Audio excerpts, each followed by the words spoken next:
Welcome to another one-on-one presented by Toyota. I'm with San Francisco 49ers wide receiver Anquan Boldin. Anquan, I appreciate your time. I want to start with your Q81 Foundation. You started it 12 years ago. You do so many scholarships for students. You've done overseas service trips. Tell me where you're at right now. What have you been up to? And then maybe what's on the horizon for your foundation?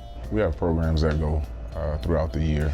I think the thing that I'm really trying to work on next is helping other guys around the league achieve as much as they want with their foundations. Get a lot of questions, especially from the young guys, about how to start, what channels to go through. A lot of guys that really want to help but don't know how to get it started, or don't know where to turn. So just trying to help a lot of the younger guys around the league, get started. So when you started 12 years ago, what have you learned that maybe can help them that you didn't know when you started your foundation? If I can go back 12 years and give myself some advice. Surround yourself with people who have the same heart as you. It's truly about helping people, giving back as much as possible. So my first piece of advice is find somebody who has the same heart as you to help you get started. Is there a moment or one particular student that you've worked with or trip you've made that maybe has resonated the most with you? It all resonates with me. I come from a situation where I didn't have much. So anytime you're able to help somebody and help them improve their lives, it resonates with me. That's the reason that I do it. That's the reason that I started the foundation. And to see people take advantage of the opportunities, that's thanks enough for me. And I know you don't do it for what you get in return, but you've won the Byron Whizzer White Award from the NFL Players Association. You were a finalist for the Walter Payton Man of the Year Award. I know that maybe the award isn't what you hope for, but the admiration from your peers, I imagine, means a lot.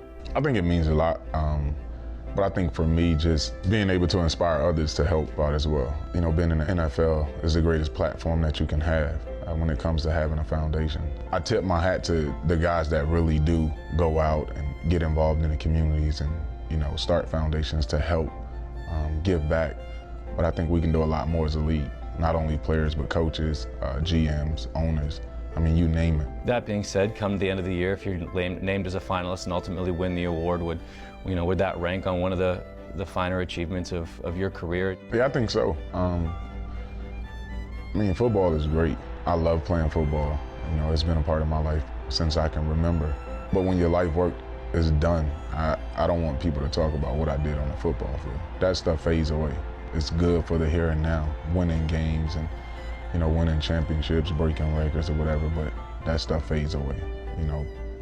People come in and replace you and, that part is forgotten about. But I think, what you do for people will always last, even when you're dead and gone. So that's the thing I want to be remembered for most. I want to talk about football just a little bit. It's your 13th season, 7 1,000-yard seasons, 72 touchdowns, 3 Pro Bowls. You've got a Super Bowl ring. Looking back on it, when you were drafted in the second round in 2003, could you ever have dreamt on the football field that you had this much success? No.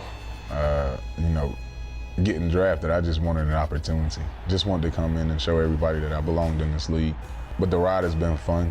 It's definitely going by too fast. 13 years, it doesn't seem that long, but I've been having fun doing it, and as long as I can play at a high level, I'll continue to do so. There's one stat I left out, and that's your 963 career receptions. You're on pace to cross 1,000 this season. On the way, you'd pass Randy Moss and Hines Ward. You're in some caliber with some Hall of Fame guys and guys who will continue to be enshrined in the Hall of Fame. Is that something you thought about at all, reaching that next milestone in your career? To be honest with you, no. I really don't look at my stats, although I have a 11-year-old son who repeatedly tells me how close I am to different things, but I don't want to take time out right now and reflect on my career. I'll have plenty of time when it's said and done. Right now I'm focused in on just trying to be the best player that I can be.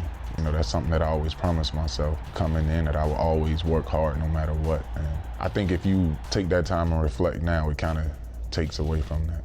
Coming back home against the Baltimore Ravens, obviously a team you know a lot about, who's also 1-4.